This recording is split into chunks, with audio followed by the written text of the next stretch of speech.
বাজেটের সিনেমা মানেই যেন মেগাস্টার শাকিব খানের সিনেমা। বিগ বাজেটের সিনেমা প্রিন্স এই সিনেমায় কেন্দ্রীয় চরিত্রে অভিনয় করতে যাচ্ছে টলিউড ইন্ডাস্ট্রির মেগাস্টার শাকিব খান। এই সিনেমায় থাকতে পারে বলিউড ও টলিউডের তারকারাও। শোনা যাচ্ছে কাস্টিংয়ের প্রতি গুরুত্ব দেওয়ায় এখনও সব অভিনয়শিল্পী চূড়ান্ত করা হয়নি, যে কারণে শুরু হয়নি এই সিনেমার শুটিং।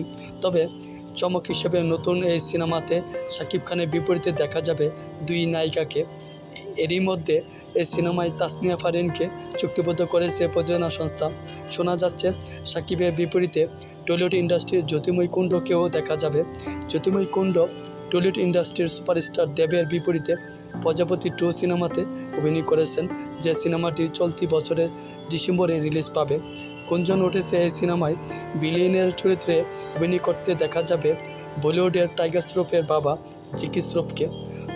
চূড়ান্ত কথাবার্তা শেষ হলেই সিনেমার কারা কারা অভিনয় করছেন তার নাম ঘোষণা করবে প্রযোজক প্রতিষ্ঠানটি। বলিউডের সিনেমাটোগ্রাফার অমিত রায়ের ক্যামেরায় পরিচালক আবু হায়াত মাহমুদ পরিচালিত প্রিন্স সিনেমাটি নিয়ে দর্শকদের আগ্রহ এখন তুঙ্গে। এই সিনেমায় টলিউড বলিউডের তারকাদেরকে কেন্দ্র করে সিনেমাটি নিয়ে দর্শকদের কৌতূহলের শেষ নেই। সিনেমাটি আসন্ন রোজার ঈদে রিলিজ দেওয়া হবে